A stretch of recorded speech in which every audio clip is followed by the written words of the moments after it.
ఒకప్పుడు వేడి నీళ్లు కావాలంటే గ్యాస్ మీద కట్టెల పొయ్యి మీద కాచుకొని ఆ నీళ్లతో స్నానం చేసేవారు. కానీ ఈ రోజుల్లో ఎలక్ట్రిక్ హీటర్లు, గీజర్ల వాడకం విపరీతంగా పెరిగిపోయింది కదా.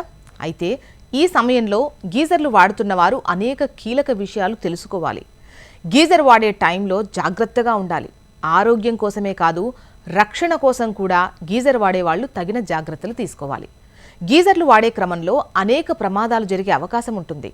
కాబట్టి వేడి నీళ్ల స్నానం చేయాలని భావించిన వారు గీజర్ వేసి నీళ్లు వేడైన తర్వాత గీజర్ ఆఫ్ చేసి అప్పుడే స్నానానికి వెళ్ళాలి.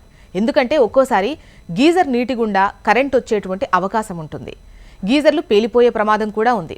ఇవి గమనించండి. అలాంటప్పుడు కరెంట్ షాక్కు గురయ్యే అవకాశం ఉంటుంది కదా. అంతేకాదు గీజర్లు వినియోగించే వాళ్ళు ఎక్కడ లీకేజ్లు లేకుండా చూసుకోవాలి. ఎక్కడైనా గీజర్లు లీకేజ్ ఉంటే వాటిలోని బాయిలర్ మీద ఒత్తిడి పడి గీజర్ పేలిపోయేటువంటి అవకాశం ఉంటుంది. కాబట్టి జాగ్రత్తగా ఉండాలి. కనుక గీజర్ నీళ్లతో స్నానం చేసేటప్పుడు జాగ్రత్తలు పాటించాలి. సలసలా కాగే గీజర్ నీళ్లతో జుట్టు ఊడటం ఖాయం.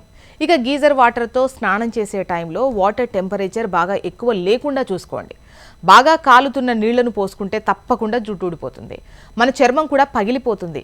సలసలా కాగే నీళ్లు అసలు తల మీద కానీ ఒంటి మీద కానీ పోసుకోకూడదు. ఎప్పుడూ స్నానం చేసినా గోరువెచ్చని నీళ్లతోనే చేయాలి. బాగా కాగిన గీజర్ నీటితో చర్మానికి హాని. ఇక చలికాలంలో చలిబాధ నుండి ఉపశమనం కోసం చాలామంది బాగా వేడి నీళ్లను ఎక్కువసేపు స్నానం చేస్తారు. ఎక్కువసేపు స్నానం చేయడానికి సమయం కేటాయిస్తారు. అయితే ఇది మంచిది కాదు. ఇలా చేస్తే మన చర్మానికి హాని కలుగుతుంది. చర్మం తన సహజ నూనెలను కోల్పోతుంది. దీని కారణంగా అనేక చర్మ సమస్యలు వస్తాయి.